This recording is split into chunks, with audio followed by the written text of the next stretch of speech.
Messieurs, bonsoir. Merci de nous avoir choisis pour s'informer. C'est l'heure du journal. Tout de suite les titres. Au sommaire de cette édition, le feu couvre dans la coalition Benno Bokk Yakaar de Linguère.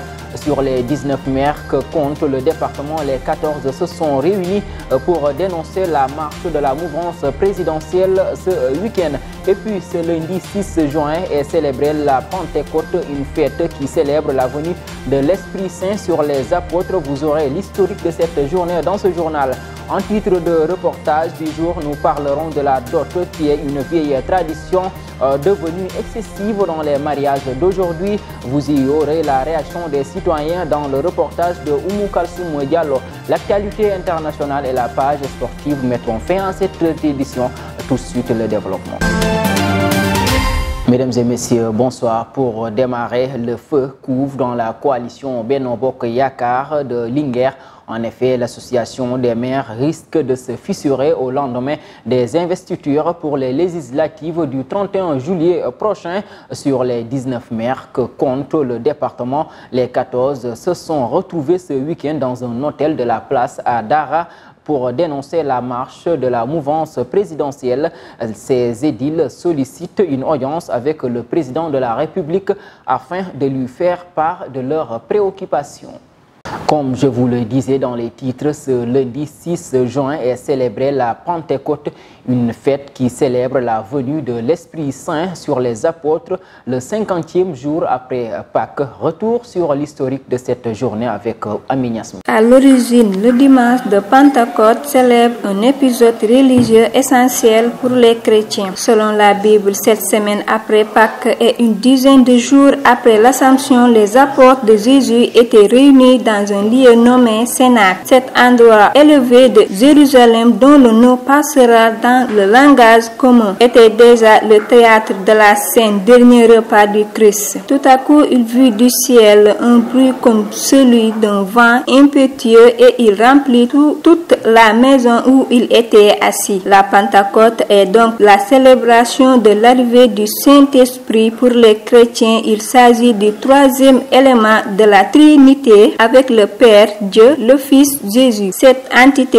pousse les prophètes à l'action, mais aussi l'ensemble des êtres humains. L'irruption du Saint-Esprit déjà annoncée dans l'Ancien Testament marque le début de l'Église catholique, puisque c'est le Saint-Esprit qui va pousser les apôtres à répandre la bonne parole à partir de ce jour. À noter dans la Bible, il est signalé que les événements de la Pentecôte surviennent au moment de la fête juive de Shavuot, qui célèbre le don de la Torah à Moïse sur le mont Sinaï. La traduction de pratiques religieuses à cette période de l'année est donc antérieure à l'avènement de la chrétienté. Comme l'Assomption qui suit de 10 jours, le jour de la Pentecôte est fixé en fonction de la date de Pâques. La célébration de la Pentecôte est en effet liée chez les chrétiens le 7e dimanche suivant Pâques, soit 49 jours après la célébration de la résurrection de Jésus-Christ telle qu'énoncée dans la Bible. Toujours dans ce siège, Abbé Gérard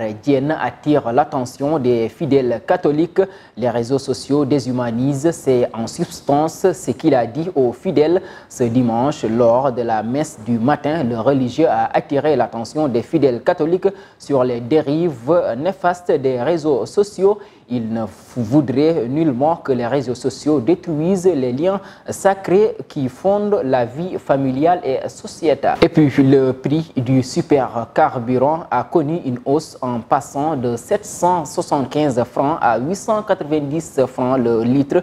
Face à cette situation qu'il déplore, les consommateurs pensent que cela aurait des répercussions sur leur quotidien, notamment une éventuelle flambée des prix du transport en général. Suivons ce micro-trottoir réalisé par Yvon Aka et Amarta Sonko.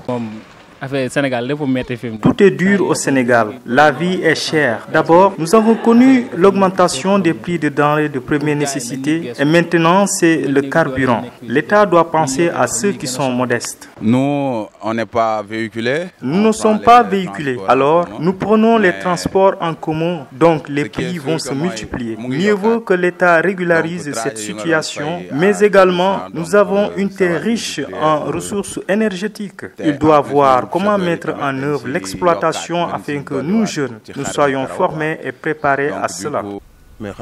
C'est dur chez nous, taximans. Cette hausse est difficile par rapport au début. Nous sommes ébahis. Nous avons besoin d'aide sur ce coup-là et que le bon Dieu nous délivre de ce régime. Nous en sommes fatigués, les conducteurs. Comme je vous l'annonçais dans les titres, la dot est une vieille tradition africaine et qui est toujours pratiquée et elle est devenue excessive dans les mariages d'aujourd'hui.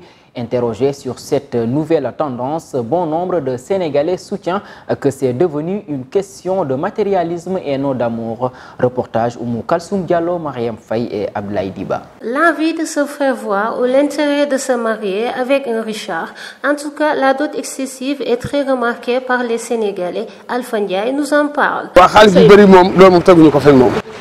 Les femmes, la façon dont elles voient le mariage ne se base pas sur les principes de la religion. On doit se marier pour Dieu et non par intérêt. Une femme se choisit. Pape Mbodj, quant à lui, dit que la femme mérite tout ce qu'on peut lui offrir. Le seul souci, c'est l'abus qu'il y a en dessous. Une femme, pour moi, mérite tout si tu l'aimes bien sûr. Le problème se situe sur le plan intérêt, l'amour avant tout. Chacun doit se marier avec qui aime vraiment ses mieux. La dot a bien changé. Avant, c'était pas une question de millions ou de milliards. Non, il y avait de l'amour. De ce fait, la population sénégalaise incite les gens à revoir leur comportement. Car il est vrai que le mariage est sacré, c'est pour la vie. Du coup, se marier par amour serait mieux. Place à l'actualité internationale. Les sommets exceptionnels de la CEDEAO et l'UEMOA se sont tenus ce samedi 4 juin à Accra, n'ont permis aucune avancée ni pour la Guinée ni pour le Burkina Faso, encore moins pour le Mali. Les décisions attendues ont été reportées le 3 juillet prochain. Bamako espérait une possible levée des sanctions économiques et financières qui frappent le Mali depuis le début du mois de janvier. Dans son communiqué final, la CEDEAO indique maintenir ces sanctions et poursuivre le dialogue avec les autorités maliennes de transition, un camouflet pour les autorités maliennes qui n'ont toujours pas réagi officiellement, ainsi que la promesse d'une nouvelle période de tension. Et puis des dizaines de fidèles catholiques abattus par des hommes armés au Nigeria. Le massacre a eu lieu à la sortie de la messe de Pentecôte dans une petite ville de l'État d'Ondo dans le sud-ouest du Nigeria, une région pourtant épargnée jusque-là par les violences qui ont ensanglanté d'autres régions du pays. Les premiers tirs ont retenti à la mi-journée lorsque les fidèles ont commencé à sortir de l'église Saint-François à Owo, une petite ville à plus de 300 km à l'est de Lagos. Des rafales d'armes automatiques, des explosions et les premiers morts qui tombent dans la foule racontent des témoins cités par la presse nigériane. Pour terminer l'actualité internationale, élections législatives en France, l'interminable débat sur le mode de scrutin, les règles d'attribution des sièges à l'Assemblée nationale en France n'ont pas évolué depuis la fin des années 80. Le code électoral institue un scrutin innominable majoritaire à 2 tours. Depuis plusieurs années, dans le débat politique, il est remis en cause, accusé de ne pas représenter l'ensemble des tendances politiques du pays. Changer le code des scrutins s'avère être une option politique difficile et polémique. Place à la page sportive. Qualification historique du pays de Galles de Gareth Bale en Coupe du Monde. C'est la première fois depuis 64 ans que cette nation, qui a pourtant fourni au monde du football des légendes comme Ryan Giggs de Manchester United, avec cette qualification obtenue grâce à une victoire en barrage sur l'Ukraine, Bale et compagnie seront en Qatar en décembre prochain. Football toujours, résultat, deuxième journée, Ligue des Nations européennes, République tchèque et Espagne ont fait match nul 2 buts partout. Le Portugal a battu la Suisse par 4 buts à 0. Serbie a battu également Slovénie par 4 buts à 1. Bulgarie est battue par la Géorgie par 5 buts à 2. Programme d'aujourd'hui, l'Autriche fera face à Danemark, Croatie contre la France, Israël contre Russie et Islande contre l'Albanie. Pour terminer l'actualité sportive, Roland Garros, Rafael Nadal, maître absolu de la terre battue, sacré pour la 14e fois, opposé au Norvégien Casper Ruud en finale du Grand Chelem parisien dimanche 5 juin 2022. Rafael Nadal s'est imposé en 3-7, 6-3, 6-3 et 6-0. L'Espagnol, malgré ses 36 ans et blessures, écrit une page de plus de sa légende avec 14e victoire à Paris. Son palmarès affiche désormais 22 titres au Grand Chelem, nouveau record. Mesdames et messieurs, c'est la fin de cette édition. Merci de l'avoir suivi. Rendez-vous demain à la même heure. Merci.